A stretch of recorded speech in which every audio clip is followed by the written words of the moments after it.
विधानसभा चुनाव से पहले नीतीश कुमार की शराबबंदी सबके निशाने पर दिखाई दे रही है। बिहार में अगले साल विधानसभा का चुनाव होना है और ऐसे में नीतीश की शराबबंदी एक ऐसा मुद्दा है जिसके खिलाफ जेडीयू को छोड़कर सभी दल एकमत नजर आते हैं। शराबबंदी के मुद्दे पर वीआईपी और महागठबंधन की तरफ से मुकेश सहनी का बड़ा बयान सामने आया है। बुधवार को मुकेश सहनी ने साफ कर दिया कि अगर महागठबंधन की सरकार बनी तो नीतीश की विफल शराबबंदी बिहार की जनता को विश्वास में लेकर वो हटा देंगे। जो उद्देश्य माननीय मुख्यमंत्री नीतीश कुमार जी ने बिहार में शराबबंदी किए हैं वो उद्देश्य पूरा नहीं हुआ। आज घर घर पे होम डिलीवरी हो रहा है, तो इस उद्देश्य पूरा जब नहीं हुआ तो इसके ऊपर पूरा विचार करने की आवश्यकता है। और विचार हम लोग जब सरकार बनाएंगे तो इस पे समीक्षा करेंगे और जनता के बीच में जाएंगे। जनता जो डिसीजन लेंगे उस सर्वे करेंगे, उसके ऊपर हम लोग देखेंगे सरकार, राज्य सरकार का क्या हित है और हमारे जनता का क्या हित है, उसके बाद हम लोग इस पे निर्णय लेंगे। इससे पहले प्रशांत किशोर ने यह कहकर सनसनी फैला दी थी कि अगर जन सुराज की सरकार बनी तो वो 1 घंटे के अंदर नीतीश कुमार की शराबबंदी को उखाड़कर फेंक देंगे। साथ ही प्रशांत किशोर ने यह भी दावा कर दिया था कि शराबबंदी हटाने के बाद जो सरकार को राजस्व मिलेगा उस पैसे से वो बिहार की शिक्षा व्यवस्था को चकाचक कर देंगे। 2 बरस से कह रहे हैं जन सुराज की सरकार बनी तो 1 घंटे के अंदर शराबबंदी को उठाकर फेंक देंगे। में ये कहा जाए कि शराबबंदी अगर हटाएंगे तो ये पूरा पैसा सिर्फ और सिर्फ बिहार में भविष्य बदले इसके लिए बच्चों के पढ़ाई पर, कैपिटल इंफ्रास्ट्रक्चर बनाने पर खर्च करेंगे। अगर हम सत्ता पक्ष की बात करें तो नीतीश की शराबबंदी कानून पर तीर चलाने का कोई मौका जीतन राम मांझी, चिराग पासवान और उपेंद्र कुशवाहा नहीं छोड़ते।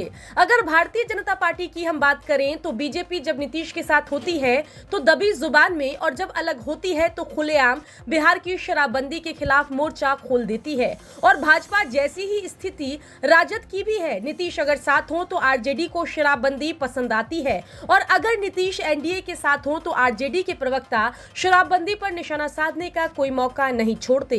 आपकी जानकारी के लिए बता दें कि 2016 में बिहार में शराबबंदी कानून को लागू करते वक्त नीतीश कुमार को आरजेडी और कांग्रेस का पूरा साथ मिला था। उस वक्त बिहार में महागठबंधन की सरकार थी और शराबबंदी लागू करने के बाद कांग्रेस, आरजेडी और जेडीयू के नेता हाथ में हाथ डाले शराबबंदी के समर्थन में मानव श्रृंखला बनाते नजर आते थे। बता दें कि 2020 के बिहार विधानसभा चुनाव में कांग्रेस ने अपने घोषणा पत्र में ये दावा कर दिया था कि अगर वो सत्ता में आते हैं तो नीतीश कुमार की शराबबंदी को बदल देंगे।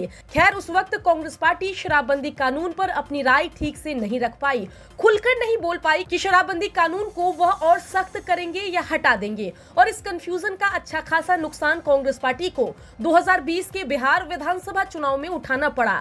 नतीजे आए तो कांग्रेस का स्ट्राइक रेट शर्मनाक रहा। 70 से ज्यादा सीटों पर लड़कर कांग्रेस सिर्फ 19 विधानसभा की सीट ही जीत पाई। खैर, अब नीतीश की शराबबंदी सबके निशाने पर है। मुकेश सहनी और प्रशांत किशोर तो खुलेआम कह रहे हैं कि सत्ता में आते ही शराबबंदी बिहार से हटा देंगे। बता दें कि 2015 के विधानसभा चुनाव के दौरान नीतीश कुमार ने वादा किया था कि अगर महागठबंधन की सरकार बनी तो वो बिहार में शराबबंदी कर देंगे।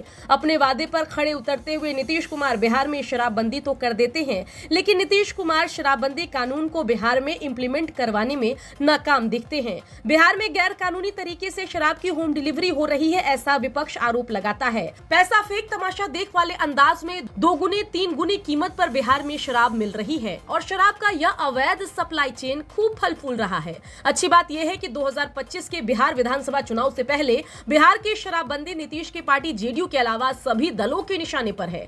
देखने वाली बात होगी कि बिहार में शराबबंदी कानून का अंजाम निकट भविष्य में क्या होता है। ब्यूरो रिपोर्ट, बिहार तक।